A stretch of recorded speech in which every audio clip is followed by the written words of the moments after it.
Everything changes, changing all the time, playing with your mind. Hey everybody, it's 2016, the year like every year changes. Here's our Pokemon, in case you forgot who they are and why they're here. Look at them, our awesome team of winners. They've all had an upgrade in the interim. I keep forgetting what that word is. But in between sessions, I decided to go through a bunch of rigorous training, you know, terrorizing the local wildlife and getting my awesome Pokemon team here to get a little higher up in the levels. So there's Rocksteady, there's Bird, wonderful, absolutely ravishing, and our new guy, Shrushi, cute little Shrushi. So anyway, let's go to the Pokemon Center and I think change some Pokemon for some reason, but I can't explain what this guy is doing because this was back in May 2015 and I don't know why I'm doing what I'm doing over here. So let's see, withdrawing, I'm taking away Shrushi. I think Shrushi's a female. Just it's got that Shrushi, you know? That's a very Shrushi kind of thing. Okay, anyway, so there was Dufoy, Galahad. Remember Galahad? We're gonna get him back, of course. And everybody said two people that I know said that they should evolve him, and I'd say yes. Why not? So there's Mrs. Higsby. So, speaking of Raticate, Raticate is one of my favorite nostalgic creatures. You know, one of the big quintessential Pokemon designs. It's got an odd shape, you know, like a nice potato shape. Looks like a rat, no doubt, but it has its own wonderful colors, not too rat-like, and a simple and basic design that doesn't overkill its natural feeling look. Like, you know, it has odd-shaped fur, like, you know, has ruffles, and also it's one of the first ever Pokemon Tommy figures, figures that I owned, and I just can't get over the nostalgia Raticate, the design, the look of this thing gives me. For me, it's one of those, as I said, quintessential things, and next to Primate and Mankey, you know, who were really my first all-time Tommy figures, you know, so I look at them and I say, I want to be the very best. So anyway, here we go. So here's Misty. If only there was a way to illustrate these Pokemon events and the characters and the environments, but whatever. And we're here to kick Misty's watery tush. Speaking of Misty, okay, so I went ahead and took Sugimori's original sketch and practically made a glorified trace of it, look at it right there, with his coloring style. You know, I just love those old sprites. I just love all this old looking stuff, you know, that's sort of like the genesis. And I still don't know why people have a hard time grasping that. I mean, everybody loves Super Mario, the old stuff, and you know, it's a really interesting way to preserve most of the artwork and the art style of this game and two newer generations, because I think that it's the primordial Pokemon style. I don't know about you, but I feel like it's a wonderful, simplistic, look at Bebop, look at that. I'm so proud of these things. They're going to annihilate Starmie. Yeah, we're going to annihilate it. Look at that. Yes. Okay, I'm sorry, I'm looking at the screen again.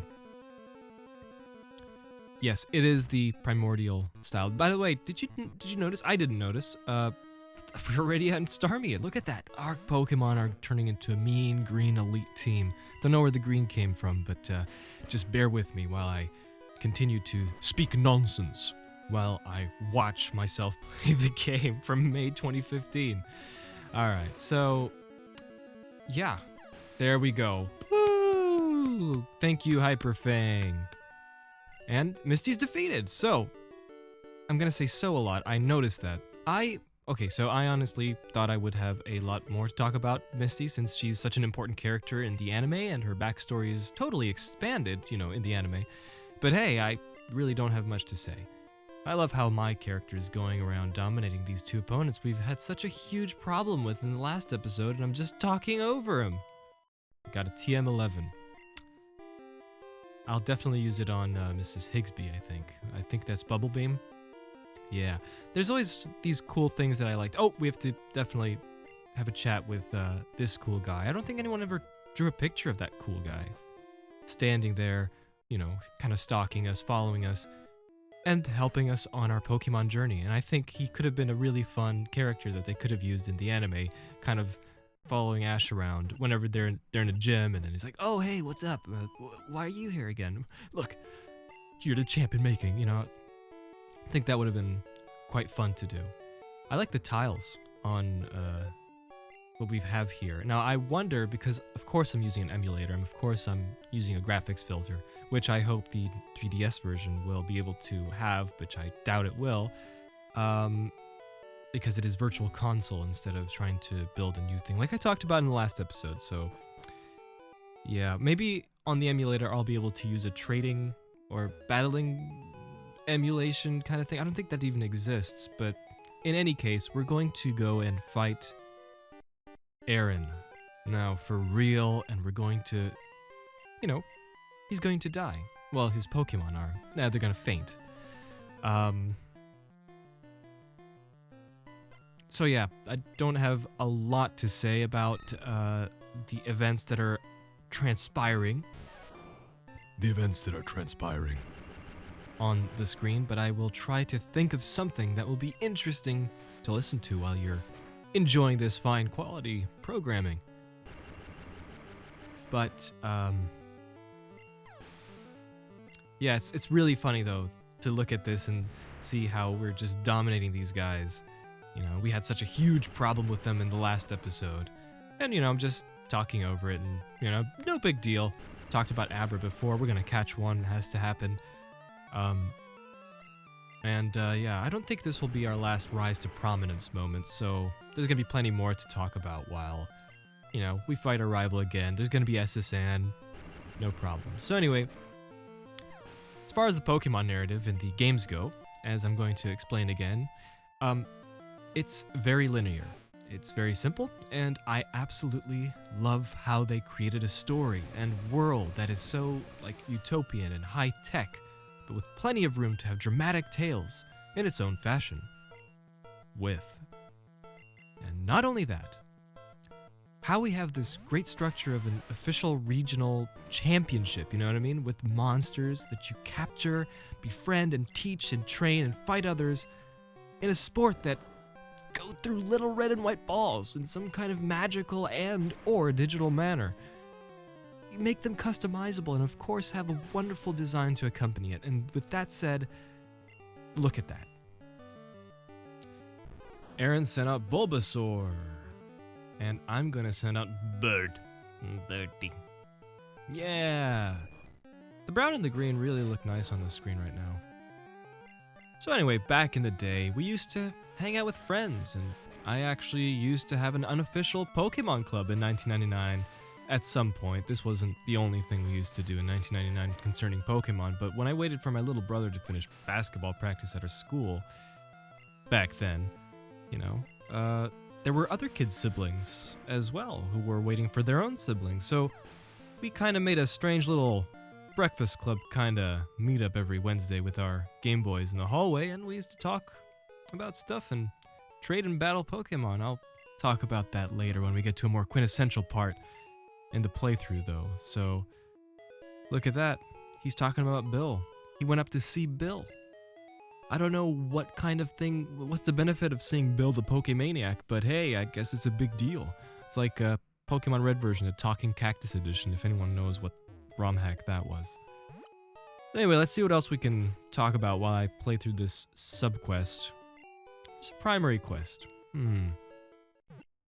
So anyway, we're on the road to Viridian's. No, we're on the road up north of Cerulean City to find the Pokemaniac we all know as Bill. As I played this for the first time, I got a little confused. And of course, I tried going through all the roadblocks placed into the map, so I couldn't progress until I had to go up north to fight the Bridge Gang, which we'll meet really soon enough. I have to buy a bunch of little things that I can see here on the screen there. I think we're gonna prepare for catching of Abra, but of course I'd like to catch all the Pokemon, but I don't think that's gonna be very beneficial to the length of this playthrough. But of course, you gotta catch them all. I have to talk about some stuff. Maybe I'll talk about some unrelated Pokemon things that I probably covered on the Pokemon retrospective that I did. But if I don't do that, look, I'm so distracted. Anyway, sorry. We're going to see the Bridge Gang, or is it just this little contest we had to take out all these trainers. I'm saving because I stopped playing this session, and now when we skip right now, boing, I actually forgot to record the sound with the picture. So the longest part of this playthrough will be me actually manually just putting in music. As you can tell, there's no other kind of audio except for the background music. So sorry about that. That was a really stupid, dumb thing that I did. But yeah, here are all the Pokemon we already talked about at the beginning. But hey, they're here again because this is a totally new playthrough, play session. This time it's recent, so next time I'll definitely put actual audio to be recorded. I think that happens at the end of the video anyway. So here's the Bridge Gang, little contest where we, have to take out all these trainers. Nugget Bridge, as little annoying bug catcher wanted to say. Speaking of that thing in the back, the overworld, I love how they really use such minimal sprite pieces to effectively display something that you might find in and around real life Kanto region in Japan, such as, with the water and the bridge structure and so on. But, yeah, while they're fighting, which is usually kind of boring because it's kind of difficult to explain what to talk about because it's kind of repetitive here, Zapdos, good job, Bugcatcher sent out Weedle, we saw this thing before, and I'll just go and see if there's any news. Let's look at the Pokemon news, which I usually never go to, but because I'm talking right now and I got nothing else to talk about, let's see. Oh hey, this is great. This is great. I didn't even see this. So there's a Pokemon Red, Green, and Blue and Yellow limited edition 2DS game pack thing. What? It's so nice and transparent, and look at these 2DSs. They should be on the screen somewhere. That just remind me of the N64 consoles from 2000. Remember that with the weird commercial with the old people? Sure, I'm not ultra in love with it, but hey, this is more than what I expected for the 10th anniversary? 20th anniversary of the Pokemon games, the original games in Japan. I mean, look, it really is, that's really cool. I mean, even the boxes are retrofitted. Has hell frozen over? Sorry, it's just so wonderful to see something like this. I mean, it makes me kind of happy, even though I still anticipate the original Red, Blue, and Yellow games, or with the Japanese one there's Green, to be, when it officially comes out next month, just a little light port of the Game Boy game instead of the interactive rebuild I proposed in the last episode of this playthrough. But hey, look at that! Even a Mew serial code. This is so cool. Even the cute little Kanto map. That's so great. Okay, so I also love this new modern-looking drawing style, as you can see here where they're utilizing the sticker set, and appreciate the inclusion of original Sugimori drawings in there. But I'm still wishing there would be someone out there who would be able to direct a more fun kind of rebuild of the original games. Instead of just a regular old port, we could have a rebuild, we could have it interactive with the newer games, we could have it, like Mario Maker in a way, I think. But whatever. For what this is worth, makes me super happy, It's really nice to see. Oh, speaking of Nidoran, female, right here, I really love the sprite, how it looks like. It's actually probably cuter than the official art, and it just fainted right now, which is deserved. But I actually drew that on Paintberry. If you want to follow me on Paintberry, that'd be kind of cool. I don't really use it that much. I started using it, it was really fun, but yeah, there's some Pokemon drawings in there if you'd like to see some stuff. It's a fun website, so if you want to follow me over there, go for it. Go for it. Apocalypse has to be refueled, and we're going onwards to glory, and Whenever I do that, I sometimes sound like Vegeta from Dragon Ball Z. Onward to glory. Youngster wants to fight. Youngster set out Rattata. How many times have we seen Rattata? But I'm gonna stop right here because I just remembered there were a lot of topics I got way back in my feedback video by none other than my favorite commenter on these Pokemon videos. Yep, I'm talking about Who Dat Ninja. And he, or she, sorry, I just imagine that character on your icon commenting, and you know, I find that image hilarious. Little Tomoko Kiruki comments all around. It's just too plausible. You know, that's you. That's Who Dat Ninja. That's you as far as I'm concerned. So anyway, let's see what we got. Tomoko gave me a lot of nice topics to talk about, and I figure random battles on the Nugget Bridge are an appropriate place. Look at Ekans. Look at him! Are an appropriate place for unrelated opinions on certain things, such as Pokemon on smartphones. Let's get that out of the way. This is old news, but hey, whatever, let's talk about Pokemon Go.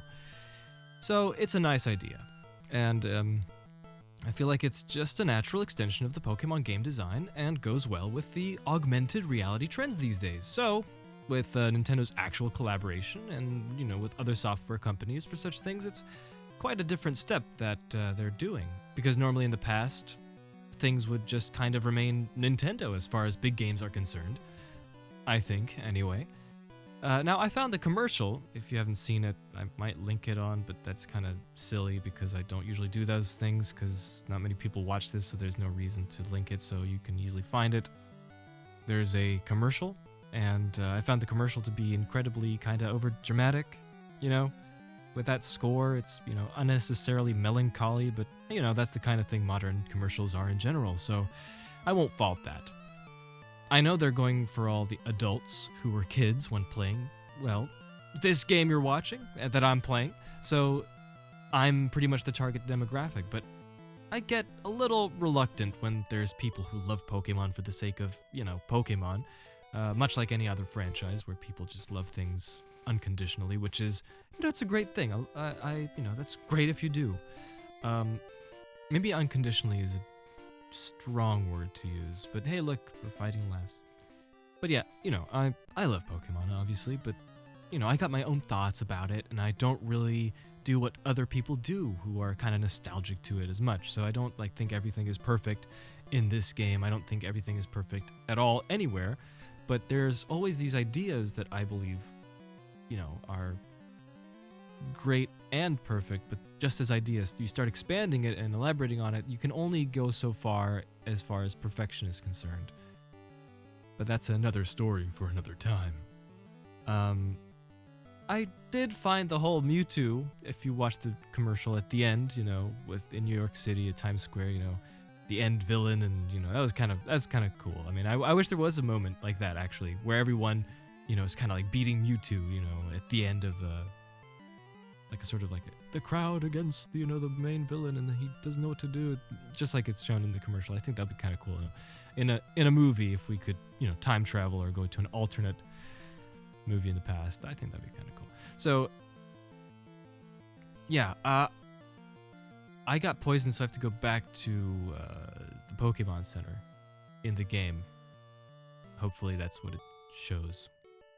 But otherwise, you know, I'm not too interested in the concept because there's, you know, one huge thing that I kind of don't like, and that's, you know, that we get to see Pokemon in the real world. You know, sure, there's some environments in real life that reflect what I like about the Pokemon world, but the utopian nature of Pokemon fits so well with the monster designs, and seeing a Charizard flying around some really ugly areas and crime scenes and brothels, whatever, it just feels like it might ruin my image, you know, of that world, of the Pokemon world as a result. So, but I also kind of like that they were the original Pokemon in the commercial, you know, I'm kind of biased like that. But hey, I think it's a really fun idea, and people who are less sensitive over the general aesthetic of Pokemon world, you know, they're probably going to have a lot of fun. I mean, I like using my imagination and then kind of maybe drawing what I feel is the best thing in my imagination of the Pokemon world, but other people, they like having it on their screen to see.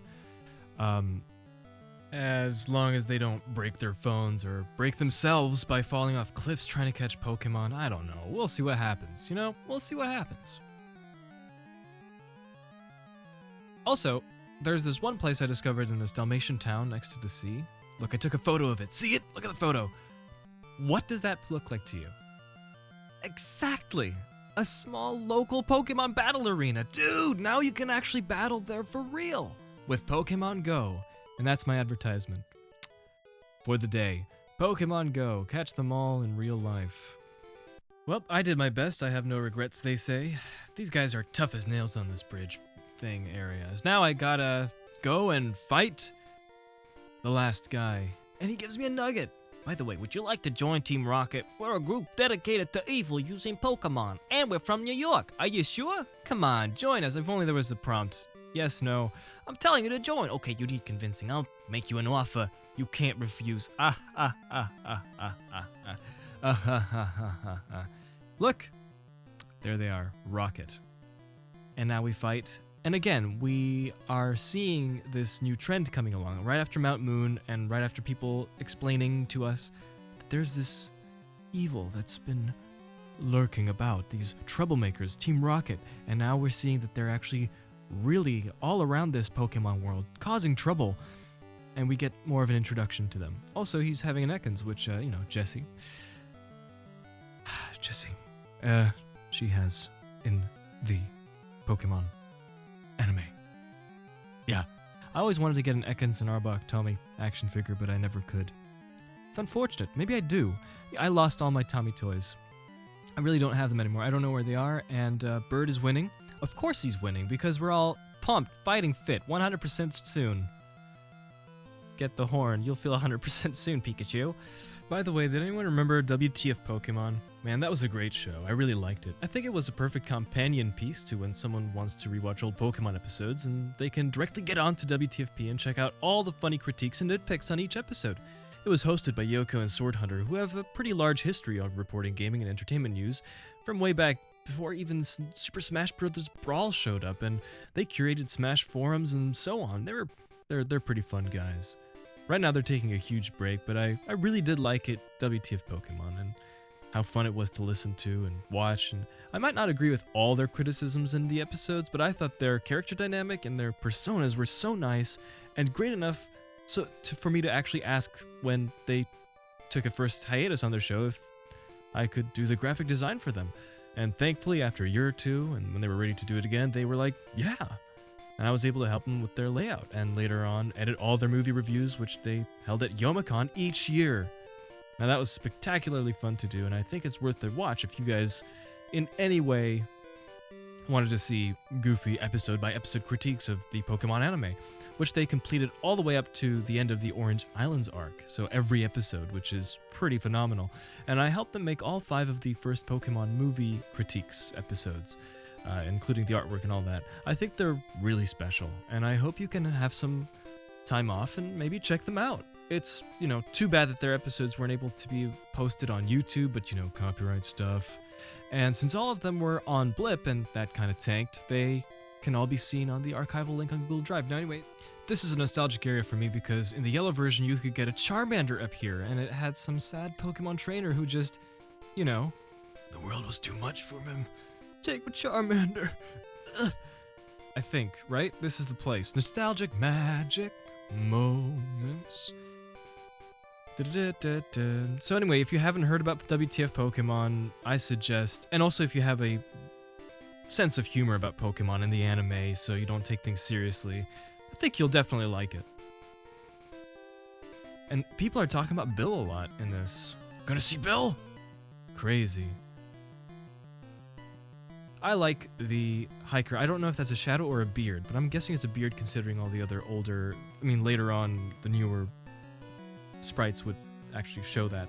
And there's Onyx again. Scary Onyx.